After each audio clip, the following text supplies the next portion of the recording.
दोस्तों, यूएनएससी के इंटरनेशनल मंच पर जिस तरह से चीन दादागिरी करता था, वो दादागिरी अब उसकी खत्म हो चुकी है।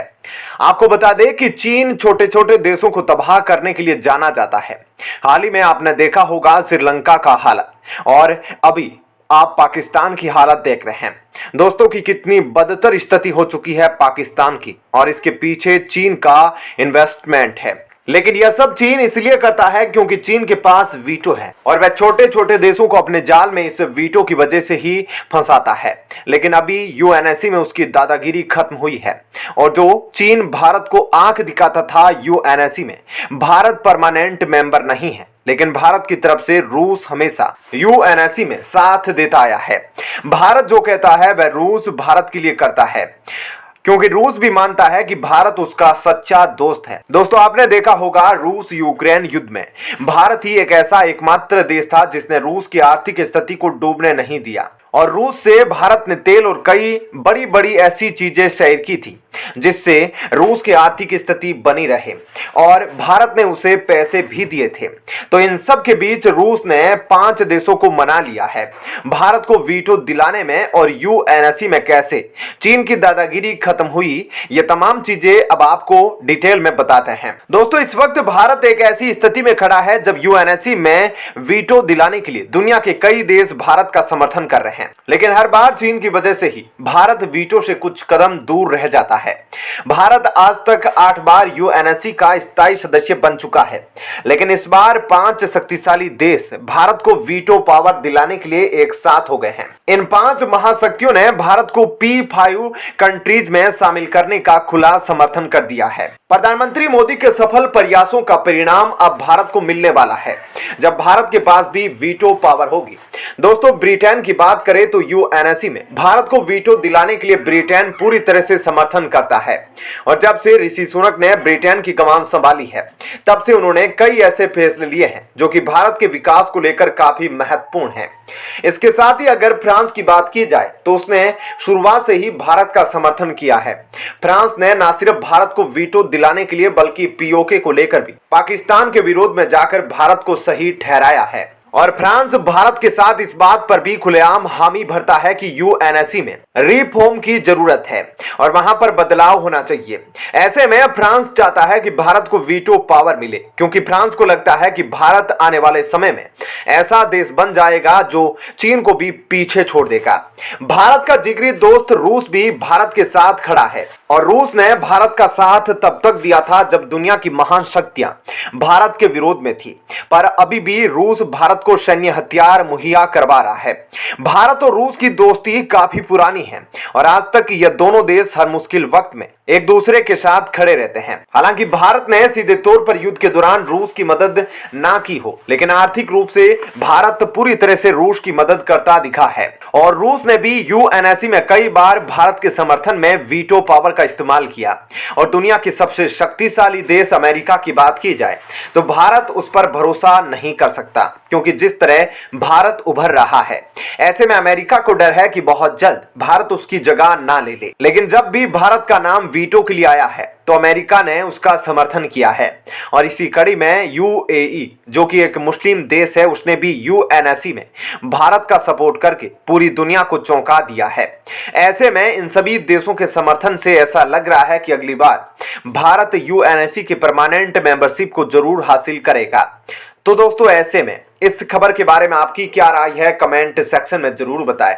चलिए अब जान लेते हैं एक और बड़ी खबर।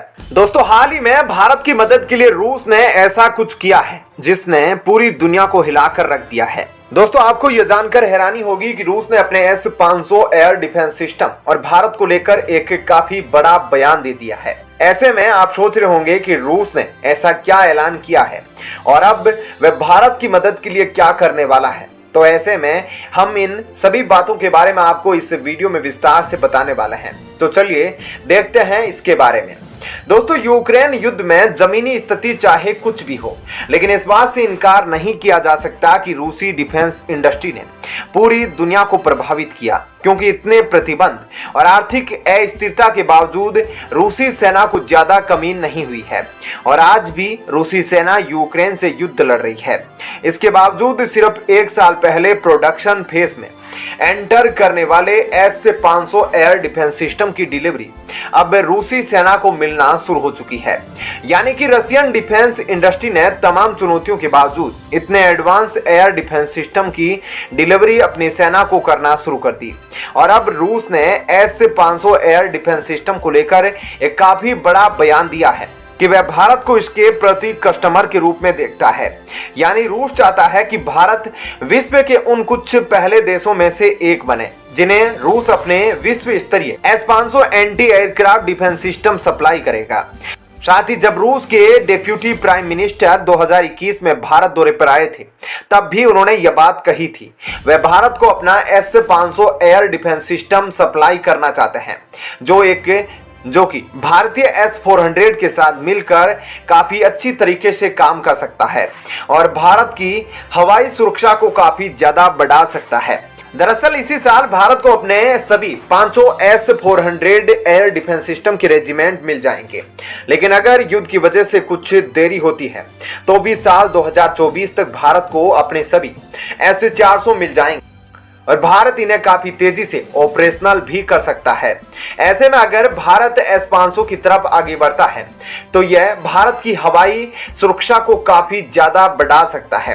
लेकिन ऐसे में आप सोच रहे होंगे कि S-500 और S-400 में कितना अलग है और अगर भारत इसे खरीदना है तो इसे भारत को क्या फायदा होगा।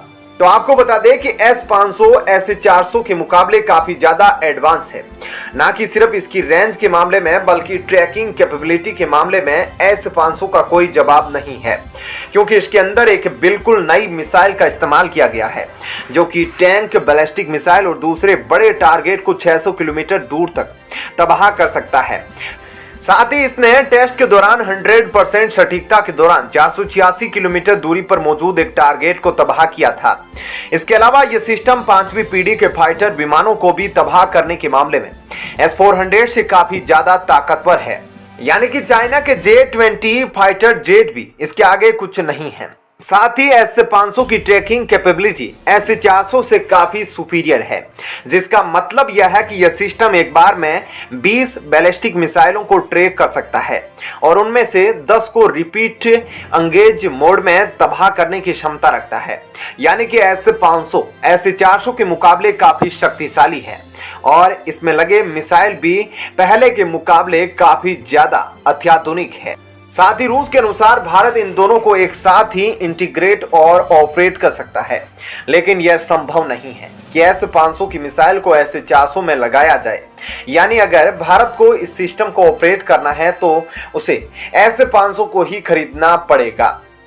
मतलब यह फैसला भारत का है कि वह S-500 को रूस से खरीदना चाहता है या नहीं। तो दोस्तों, ऐसे में इस खबर के बारे में आपकी क्या राय है, कमेंट सेक्शन में हमें जरूर बताएं।